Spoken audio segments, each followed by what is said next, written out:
जय हिंद दोस्तों। आज हम लोग प्राथमिकी के बारे में समझेंगे। यह पहले जो है प्राथमिकी CRPC 154 में था और नया धारा जो है BNSS में 173 के तहत जो है इसमें जोड़ा गया है। आज हम लोग समझेंगे कि BNSS 173 में क्या क्या लिखा हुआ है। इसमें टोटल जो है 4 पॉइंट में जो है इसको दर्शाया गया है। पहला में बताया गया है कि जब भी कोई संज्ञेय अपराध किसको बोलते हैं? तो ऐसे अपराध जो गंभीर किस्म के अपराध हैं, जैसे कि हत्या, लूट, डकैती, मर्डर, जो गंभीर किस्म के अपराध है उसको संज्ञेय अपराध बोला जाता है। अगर मान लेते अपने को लेकर चलते हैं, मान लीजिए कि हमें कोई गंभीर अपराध जो संज्ञेय अपराध है उसकी सूचना हमें है। अब वो संज्ञेय अपराध कहाँ हुआ उससे कोई लेना देना नहीं है। पहले था, अगर मान लीजिए हमारा एक थाना क्षेत्र है, अगर हम इस थाना क्षेत्र में यहाँ पर घटना हुआ है, इस थाना क्षेत्र में ही हमको सूचना देना होता था। लेकिन अब इससे कोई मैटर नहीं है। अगर मान लीजिए अपना पूरा भारत है, हम यहाँ पर रह रहे हैं और हमें सूचना है कि कहीं पर भी कोई संज्ञेय अपराध हुआ है, तो हम इसकी सूचना जो है जो थाना के प्रभारी होते हैं, SHO होते हैं, है ना, हम थाना को सूचना दे सकते हैं, है ना। अब इसमें जो है सूचना हम कैसे दे सकते हैं, उसमें जो है 2 तरीके बताया गया है। पहला है कि हम भौतिक रूप से थाना में जाएंगे। भौतिक रूप से थाना में गए, वहाँ पर 2 प्रकार, अगर हमको पढ़ने लिखने नहीं आता है, ठीक है, तो हम जो वहाँ थाना के प्रभारी होंगे, जो थाना में OD पदाधिकारी होते हैं, उनको हम अपनी बात को बोलेंगे और वो जो पदाधिकारी है हमारी बात को लिखित करेंगे और उसके बाद उनको पढ़ के सुनाएंगे और उसके बाद जो है वहाँ पर बोलेंगे हस्ताक्षर करने के लिए। हम उसका हस्ताक्षर कर देंगे, वहाँ पर हस्ताक्षर कर देंगे। एक तरीका वो हुआ। दूसरा है कि अगर हम उनको जो थाना के पदाधिकारी हैं उनको हम लिखित रूप में कोई चीज़ देते हैं, चाहे वहाँ से लिखा हुआ टंकित किया हो, उस पर हस्ताक्षरित होगा और उस पर अपना हस्ताक्षर होगा और इस माध्यम से हम अपनी बात को सूचना वहाँ दे सकते हैं। दूसरा तरीका है कि अब इस प्रावधान में दूसरा तरीका हुआ। एक तरीका वो था, दूसरा था कि हम इलेक्ट्रॉनिक माध्यम से भी जो है हम सूचना देंगे।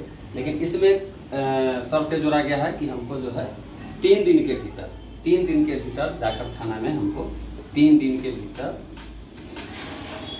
हस्ताक्षर करना होगा। 3 दिन के भीतर हमको हस्ताक्षर करना होगा।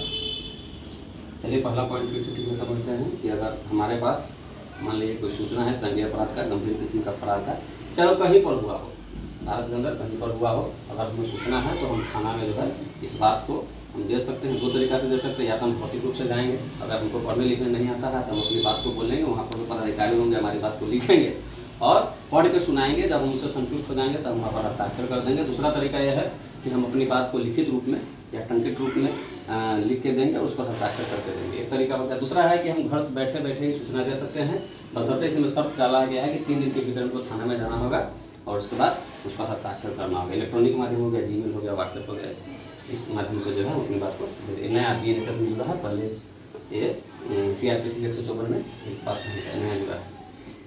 उसी में कहता है कि अगर मान लीजिए कि कोई महिला संबंधी अपराध, इसी में बोला गया कि कोई महिला संबंधी अपराध हो, कोई महिला संबंधी अपराध जैसे रेप वाला मामला हो गया, इस टाइप के मामला हो, या मान लीजिए किसी महिला पर एसिड अटैक हुआ हो, अगर इस तरह का कोई अपराध हुआ हो तो इसकी बात का अभिलिखित जो है महिला पदाधिकारी या महिला अधिकारी के द्वारा ही किया जाएगा। इसी में दिया हुआ है पहले नंबर में कि अगर महिला संबंधी कोई अपराध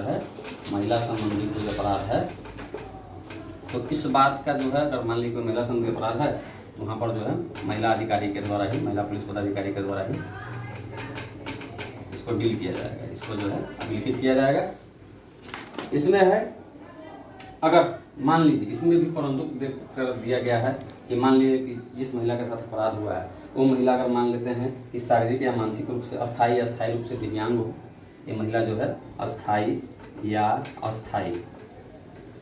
रूप से दिव्यांग हो, अस्थायी रूप से दिव्यांग हो, तो इस कंडीशन में क्या है कि उनके निवास स्थान पर या उनके द्वारा जो सुगम स्थान होगा, इनके निवास स्थान पर या इनके जो सुगम स्थान जहाँ बोलेंगे वहाँ पर जाकर ही पुलिस पदाधिकारी द्वारा, महिला पुलिस पदाधिकारी के द्वारा, और द्विभाषीय की स्थिति में अगर मान लीजिए वो अपनी बात को बताने में सक्षम नहीं है तो वैसे द्विभाषीय जिनकी बातों को समझ के पुलिस पदाधिकारी को बताएंगे, उनके सामने में जो है उनकी उपस्थिति में उनकी बातों को रिकॉर्ड किया जाएगा इसी में एक क में है, ख में उसमें कहता है कि उसके जो होगा उस समय जो लिखित किया जाए उस समय उसका वीडियो रिकॉर्डिंग भी होगा।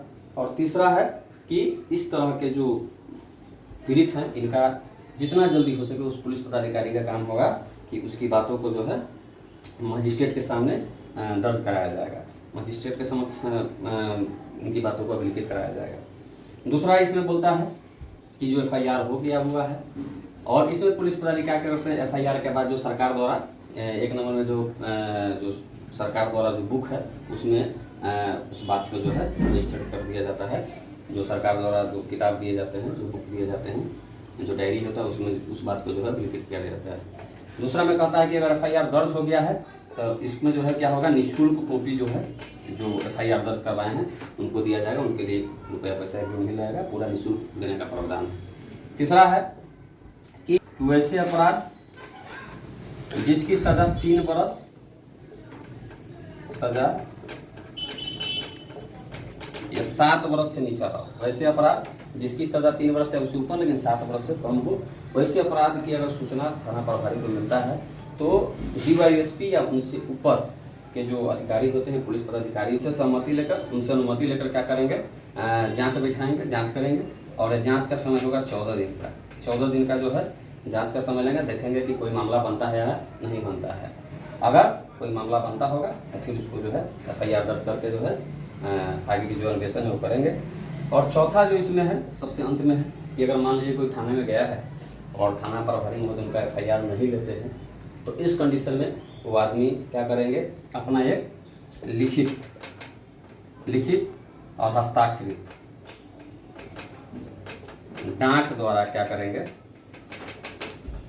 लिखित हस्ताक्षरित आवेदन जो है जिलाधिकारी को क्या जिला मतलब पुलिस अधीक्षक महोदय को है ना भेजेंगे। और पुलिस अधीक्षक महोदय को लगता है कि हाँ इसमें कोई मामला बनता है तो खुद अन्वेषण कर सकते हैं या अपने किसी अधीनस्थ को जो है इसमें अन्वेषण करने के लिए नियुक्त कर सकते हैं।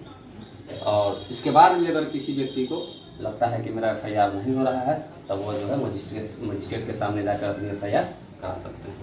तो फिर से समझते हैं एक बार जल्दी से फटाफट। अगर कोई व्यक्ति को अगर सूचना है कि कोई संज्ञेय अपराध हुआ, संज्ञेय अपराध उसको बोलते हैं, वैसे अपराध जो गंभीर किस्म का अपराध होते हैं जैसे हत्या हो गया, डकैती हो गया, लूट हो गया, मर्डर हो गया, अगर सूचना है किसी व्यक्ति को सूचना है कि हाँ इस तरह के अपराध हुए हैं, कहीं भी हुआ हो, अगर उस पर की सूचना है, अब ये नहीं देखना है कि कौन से जगह पर हुआ है, कोई कहीं भी हुआ, अगर उसकी सूचना किसी व्यक्ति को है तो थाना के जो प्रभारी है, थाना महोदय है, उनको जो शिकायत कर सकते हैं, अपनी आवेदन दे सकते हैं। 2 तरीके से दे सकते हैं, या तो थाना में जाके लिखित रूप से आवेदन दे हस्ताक्षर करके, या अपनी बात को बोलेंगे, वहाँ पर जो पदाधिकारी होंगे उनकी बात को लिखेंगे और उनको पढ़ कर सुनाएंगे और संतुष्ट हो जाएंगे तो हस्ताक्षरित कर देंगे। दूसरा तरीका है इलेक्ट्रॉनिक माध्यम से, व्हाट्सएप, जीमेल, इस माध्यम से भी जो है अपनी बात को वहाँ रखेंगे, भेज सकते हैं, लेकिन इसमें शर्त है कि 3 दिन के भीतर जाकर जो है वहाँ हस्ताक्षर करना होगा। ऐसे में अगर कोई महिला संबंधी अपराध हुआ है तो महिला संबंधी अपराध को जो है महिला पुलिस पदाधिकारी के द्वारा अभिलिखित किया जाएगा। महिला जो पीड़ित हैं अगर वो मान लीजिए अस्थायी रूप से दिव्यांग है तो उनका जो है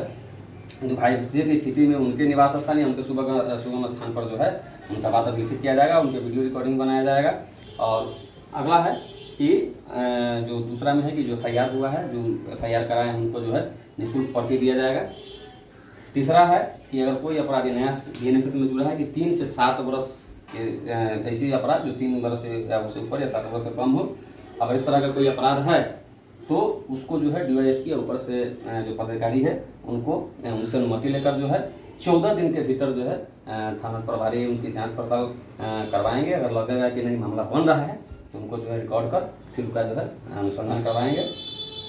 और चौथा है कि अगर किसी व्यक्ति का FIR थाना से दर्ज नहीं होता है, उनको लगता है कि नहीं मेरा थाना में नहीं सुना जा रहा है, मेरा FIR नहीं हो रहा है, तो क्या कर सकता है वो अपने जो है लिखित आवेदन जो है डाक के द्वारा से SP महोदय के भेजेंगे। SP महोदय का लगेगा कि नहीं इसमें मामला बन रहा है तो या तो स्वयं अन्वेषण करेंगे या अपने किसी अधीनस्थ के द्वारा अन्वेषण करवाएंगे। इसके बाद भी अगर किसी व्यक्ति का FIR नहीं होता है तो व्यक्ति जो है मजिस्ट्रेट के समक्ष अपनी प्राथमिकी दर्ज करवा सकते हैं। जय हिंद, जय भारत।